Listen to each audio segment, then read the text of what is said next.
C'est le moment de recevoir Peggy Ludovic Dagba sur ce plateau comme tous les vendredis. Il est analyste politique, rédacteur en chef de Eden Télévision et de Diaspora FM. Bonjour Peggy Ludovic Dagba. Bonjour Carole Olaye, bonjour chers amis téléspectateurs. Bienvenue sur ce plateau. Merci à vous. Alors, nous observons au plan politique depuis quelques jours ou quelques semaines un calme qui ne dit pas son nom, j'y arrive. Quelle lecture en faites-vous? Eh bien, Carole Olaye, déjà, il faut se poser la question de savoir pourquoi on parle de calme. Vous savez très bien que on est à quelques mois des échéances de 2026. Tout à fait. L'année antichambre de ces échéances, c'est l'année 2025. Et aujourd'hui, nous sommes en fin d'année 2024. Donc, on devrait déjà être en train d'assister à beaucoup d'événements politiques, de tractations, comme on en a l'habitude, des initiatives par-ci, par-là. Vous savez, sous le régime Boniaï et sous le régime Kérékou, et un peu sous le régime Soglo, à pareil moment de l'année où nous sommes à la veille de la rentrée, on devrait commencer déjà par assister à des opérations de dons, de kits scolaires pour aider, et bien sûr, les familles, les enfants déshérités et tout. Ça fuse de toutes parts. Vous allez assister déjà pendant les vacances à des cours de vacances. Les réformes politiques sont passées par là? J'y arrive, puisque c'est de cela. Avec le régime, j'allais dire, Patrice Talon, on a assisté à autre chose.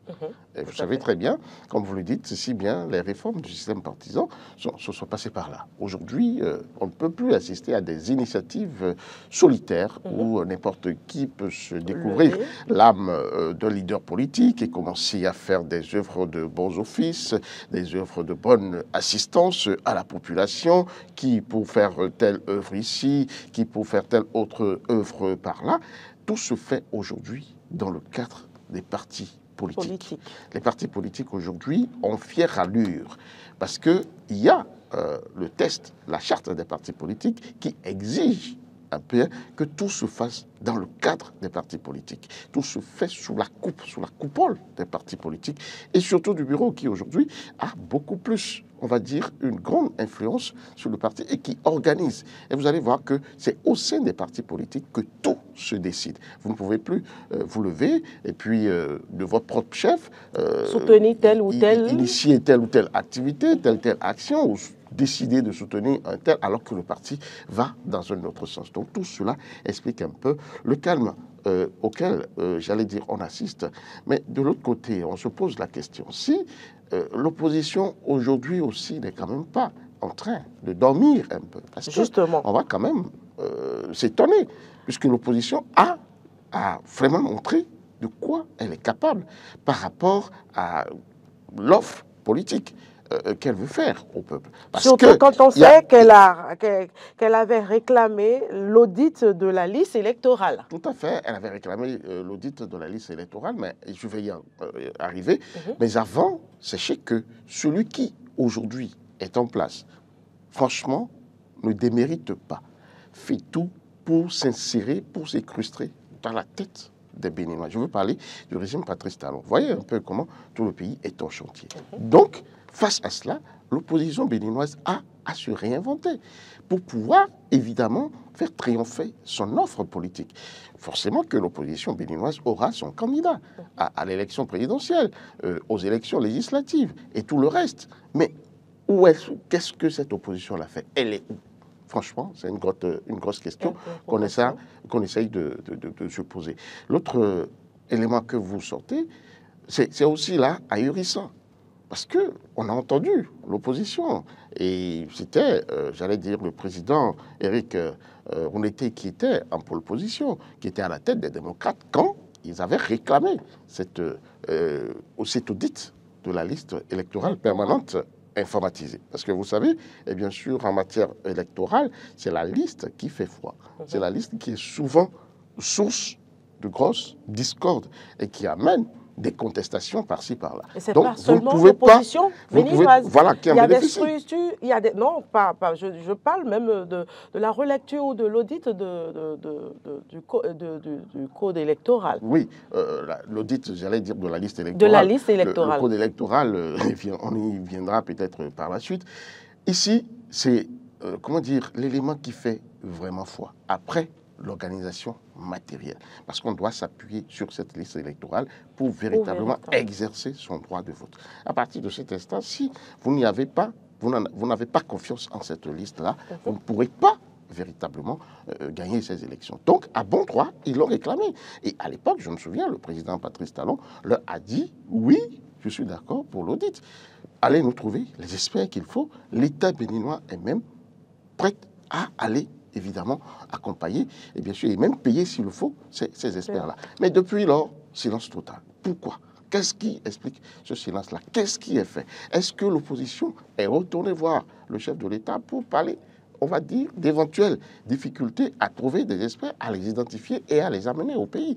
Mais il y a franchement quelque chose à faire à ce niveau. Et franchement, je pense que l'opposition béninoise, matérialisée aujourd'hui par les démocrates et d'autres forces comme le MPL, comme la solidarité ou le solidarisme, les dernières fois on les a vus ensemble pour dénoncer l'histoire, on va dire, l'arrestation, voilà, illégale de Steve Amoussou en terre étrangère, en terre togolaise. On les a vus ensemble. Pourquoi on ne les voit pas sur ce terrain-là, alors que c'est essentiel? Il ne faudra pas qu'après, les gens viennent encore nous dire « Ah, on a volé notre élection ». Après la liste électorale, je parlais tantôt du code électoral également. On demande la relecture de ce code. Ce n'est pas seulement l'opposition, mais plusieurs, même des confessions religieuses, ont réclamé la relecture de ce code électoral. Grande a été notre surprise à tous quand, au cours de la semaine, on a les membres de l'Assemblée nationale et de la Sénat qui se réunissent pour s'approprier de ce code électoral.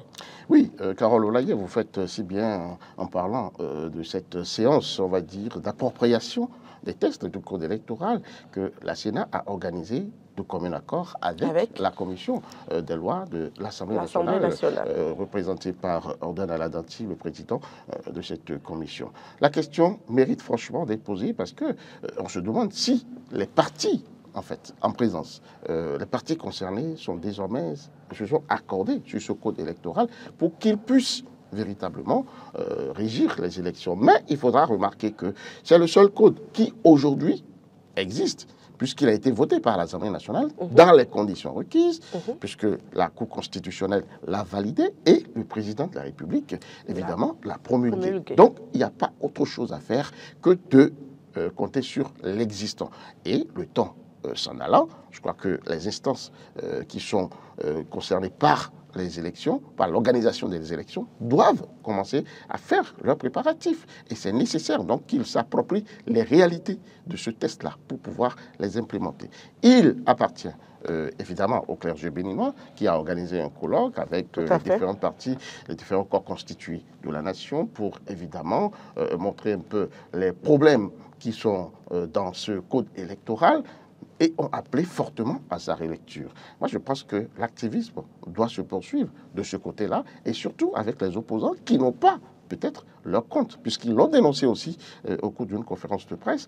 Donc, moi, je pense que ce qui se passe là, ça doit interpeller l'opinion publique pour qu'on puisse les mettre devant leurs responsabilités. Je ne vais pas vous cacher que ce code électoral a été déféré devant la Cour africaine des droits de l'homme et des peuples. Et on attend aussi de ce côté-là le verdict. Donc le travail se doit de revenir à ceux qui vraiment n'ont pas intérêt à ce que ce code-là régisse les prochaines élections pour qu'ils, bataillent, qu'ils se battent pour obtenir gain de cause et amener le gouvernement à faire droit à leurs demandes. Nous allons finir cet entretien par la visite de l'ancien chef de l'État, Dieudonné Soglo, à la GTIZ. Il a été fortement critiqué. Ensuite, il a répliqué, il a répondu. Votre lecture en tant qu'analyste politique? Vous savez, au Bénin, plus rien ne se fait, on va dire, ex nihilo. Et les Béninois qui sont toujours à l'affût, et bien sûr, de ces genres d'événements ne peuvent pas bouder leur plaisir quand ils obtiennent un si beau plat. Vous savez que la personne de l'ancien président Nicéphore Dieudonné Soglo intéresse, parce que c'est aujourd'hui le plus grand recours en matière politique pour la classe politique béninoise, alors qu'il se lève et qu'il aille à la GDIZ, et après les déclarations qu'il a eues, comprenez que l'opinion publique qui, on va dire, je n'ai pas fait les statistiques, mais surtout à Cotonou, où les gens sont beaucoup plus critiques vis-à-vis du pouvoir, parce que, vous savez très bien, n'arrivera pas toujours à joindre les deux bouts, n'ont pas été vraiment, on va dire, clément vis-à-vis du président Nicéphore Dieudonné Soglo, parce qu'il a été surpris et de voir la qualité de l'œuvre qui est construite au niveau de Glodigbé et de tout ce qui s'y déroule. Et il ne s'en est pas caché. Voilà un personnage. Il a adressé c'est satisfait. Voilà un personnage qui est assez franc et qui dit ce qu'il pense. Donc, il ne s'est pas du tout, il s'est pas gêné pour dire franchement, et bien sûr, ses félicitations à son fils spirituel, il faut le dire, à son fils, puisque le président Patrice Talon a toujours été un enfant pour le président Nicéphore Dieudonné Soglo. Moi, je pense que l'opinion publique a juste comprendre l'acte de l'ancien président de la République qui ne peut pas retenir, et bien sûr, ses considérations, ses félicitations quand il est satisfait. Parce que il ne faut pas oublier que c'est quand même un bâtisseur. Tout à fait. Son petit nom, entre-temps, son sobriquet, c'est Hercule. Pendant qu'il était aux affaires, il a vraiment, comment dire, accompli des actes herculéens. Hein, personne ne l'attendait dans ce qu'il a pu faire pendant le premier régime démocratique. Donc, l'homme, il continue toujours de nourrir beaucoup d'ambition pour ce pays. Et quand il voit des choses franchement importantes, intéressantes, qui sont faites au Bénin, il ne peut qu'applaudir, il ne peut qu'apprécier. Donc moi, je pense que c'est ma lecture, c'est tout à fait normal. Les gens ont tout fait de voir des relents politiques comme, bon, il est en train d'adouber, en fait, le président Patrice Talon. Serait-il déjà de lui faire la cour, de faire, comment dire, droit à un éventuel troisième mandat que le chef de l'État pourrait solliciter, bien sûr, de la part de ces populations. Tout ceci est bien possible. Et dans la tête des Béninois, ça joue beaucoup. Et je pense qu'ils l'ont exprimé. Et l'ancien chef d'État, Nicéphore Dieudonné Soglo, leur a apporté la réponse. Merci à vous, Peggy Ludovic Dagba, pour toutes ces précisions. Je rappelle que vous êtes analyste politique, rédacteur en chef de Eden Télévision et de Diaspora FM.